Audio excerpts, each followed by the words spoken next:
با عرض درود فراوان خدمت شما عزیزان، با اولین قسمت از برنامه مانترا در خدمت شما هستیم. اول از همه در مورد معنی این کلمه باهاتون حرف میزنم و بهتون میگم که معنیش چیه.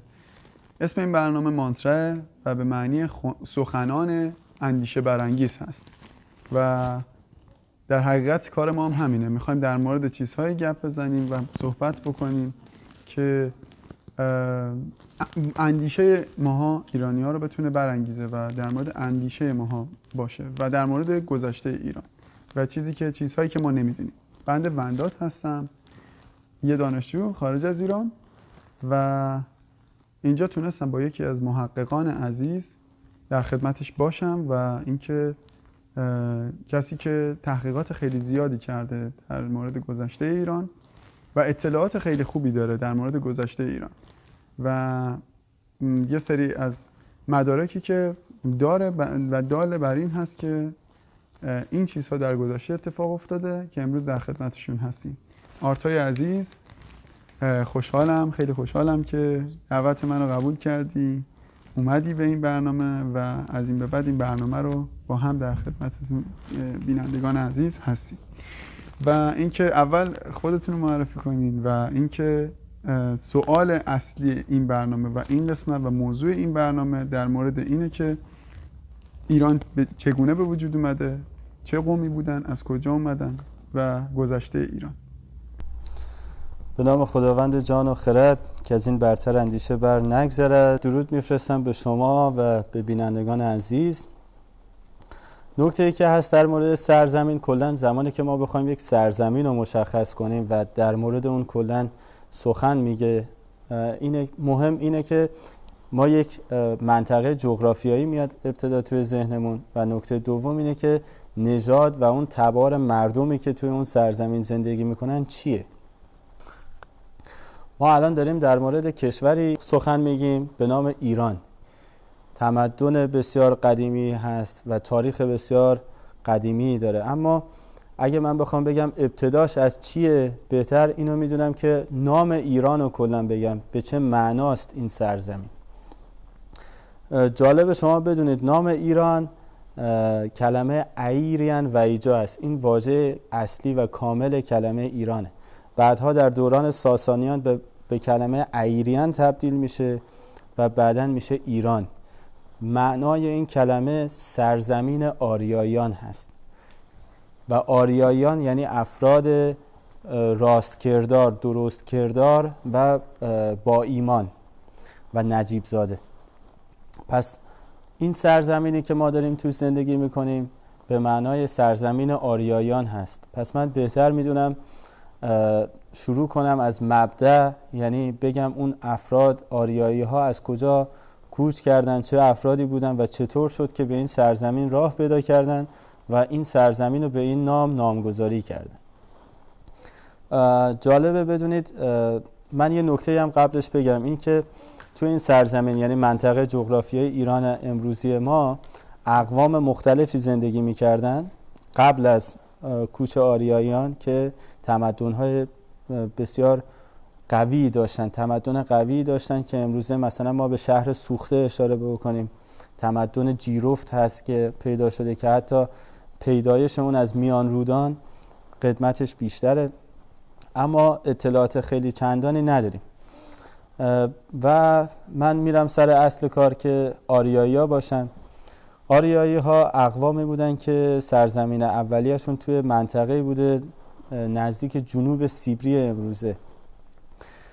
زمانی که اونا توی اون منطقه زندگی میکردن، توی یک منطقه توی یک تایم خاصی سرمای شدیدی میاد توی اون منطقه و اون منطقه کشاورزی کردن، دامپروری کردن سخت میشه و اینکه مراتع کم میشه، جمعیت زیاد میشه و اینا برای حفظ مراتع خودشون به جنگ میپردازن. هر کدوم بتونن مراتع و سرزمین بهتری رو به خودشون اختصاص بدن. اما توی این بخش جذابیتی که وجود داره اینه که عده‌ای از این آریایی ها تصمیم میگیرن جای جنگیدن بیان به مناطق دیگه کوچ کنن، سرزمین مادریشون رو رها کنن و بیان تو مناطق دیگه که میان به سمت جنوب تو قسمت‌های مختلف پراکنده میشن. حالا بخشایشون میرن به سمت اروپا، بخشای زیادشون، عده زیادشون میان توی هند و بعدها توی فلات ایران. اما نکته جالبی که وجود داره، من میخوام یکم در مورد رسم‌های آریایی ها بگم.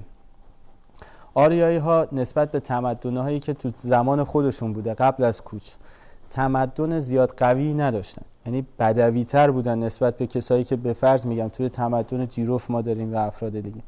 اما یه ویژگی خاصی دارن که ممتازشون میکنه از بقیه کلاً تمدن‌های دیگه و اون اینه که اونها هرگز توی هیچ مقطع تاریخی بت نمیپرستیدن.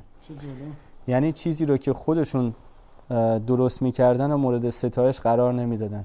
خداهای بیشماری رو داشتن که تمامشون مظاهر طبیعیه، مانند خورشید، مانند آب، مانند چیزهای دیگه‌ای که میپرستیدن و از جمله مهمترینشون میترا بوده که همون نمادش خورشید هست، مهر هست. اونا مهر، محبت، عشق، دوستی رو مورد پرستش قرار میدادن.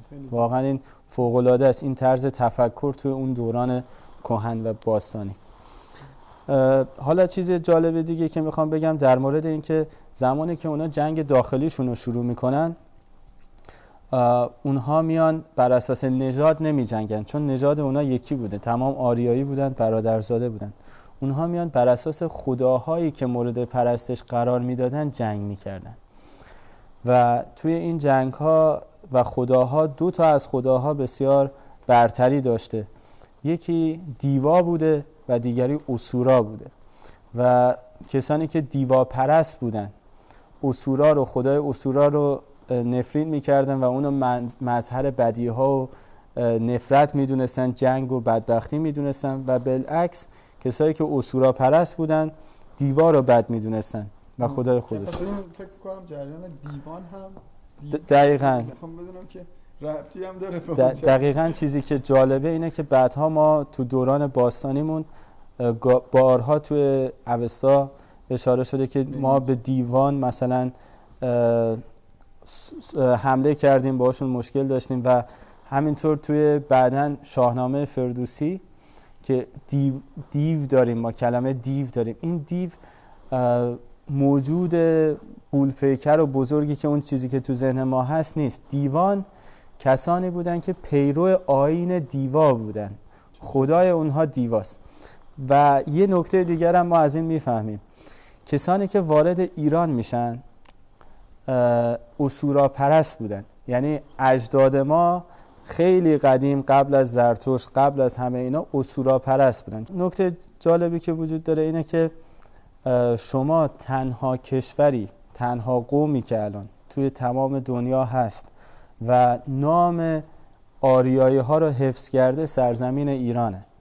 یعنی هیچ سرزمین دیگه ای نیست، هیچ قومی رو شما نمیبینید خودشون آریایی میدونن اما نامشون رو حفظ نکردن. خیلی جذابه.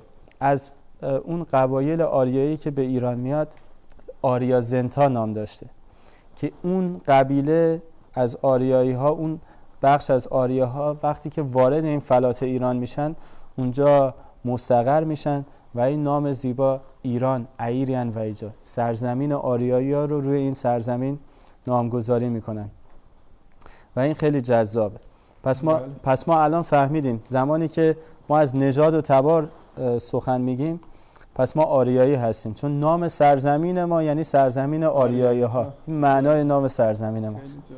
خیلی ممنون از این اطلاعات خیلی خوبی که در اختیار ما قرار دادین و اینکه مسائلی که واقعا خودم هم خیلی وقتا برام سوال بوده و اینکه الان تازه متوجه شدم که چگونه پیدایش شده و خودم چگونه پیدا شدم درست در این جهان. خب بعدها پس این اسورا پرست ها جمع میشن توی منطقه ایران، این قبیله آریا زنتا، و بعداً به 3 قسمت بزرگ تقسیم میشن توی فلات ایران که پارس ها، پارت ها و ماد ها نام داشتن و بعداً اینا متحد میشن با هم و یکی از علتهای اتحاد اینها و که خیلی اهمیت داشته تو تاریخ هم اون دین زرتشتی هست که باعث اتحاد اینا میشه. چون گفتم ایرانی از نظر نژاد یکی بودن، اما عقیدهشون و اون چیزی که میپرستیدن با هم متفاوت بود که بعدها یکسان میشه.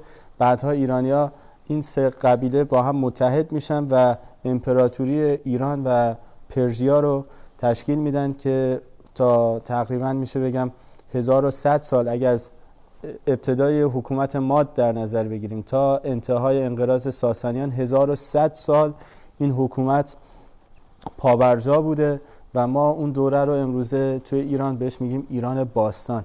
خیلی عالی بود، توضیحاتی بود که واقعا من خودم خیلی از این مطالب رو نمیدونستم و بعضی وقتا شرمنده میشم بابت اینکه ایرانی هستیم و بعضی از مطالب مهم ما نمیدونیم در حقیقت ولی خیلی عالی بود. سپاسگزارم از شما برای اینکه این اطلاعات خوب رو به من و بینندگان عزیز دادید و اینکه بینندگان گرامی خیلی مهمه که ما در مورد گذشته بدونیم و اینکه گذشته سازنده آینده است. این تفکریه که اندیشمندان بزرگ ما داشتن و اینکه امیدوارم این برنامه برای شما سودمند بوده باشه و تا برنامه بعدی که برنامه ها رو البته قبل از اینکه با شما خدا نگهدارم رو مطرح کنم و خداحافظیمون رو بکنیم با هم، من در مورد این درخت کریسمسی هم که داشتیم آرتا جان من یه چیزی بگم. ما نزدیک سال 9 هستیم، در سال 9 میلادی هستیم و این درخت رو در حقیقت دوستان زحمت کشیدن برای دیزاین اینجا گذاشتن و اینکه امیدوارم تو برنامه‌های بعد من آرتا جان ما نتونستیم این بحث رو کامل در حقیقت خیلی ریز روش بررسی کنیم و ادامه بدیم، ولی تو برنامه‌های بعد قطعا ما ریزتر میشیم و توضیحات کاملتری روی هر بخش میدیم. البته من از شما از همینجا دعوت میکنم که این کار رو برای ما انجام بدیم و خیلی خوشحال میشم که بتونیم این کار رو انجام بدیم. خب به پایان این برنامه میرسیم و امیدوارم که روزهای خوبی داشته باشید، زندگی خوبی داشته باشید و زندگی پر امیدی داشته باشید. تا برنامه بعدی همه شما عزیزان رو به خدای بزرگ می سپارم و بدرود میگم. بدرود عزیزان، بدرود.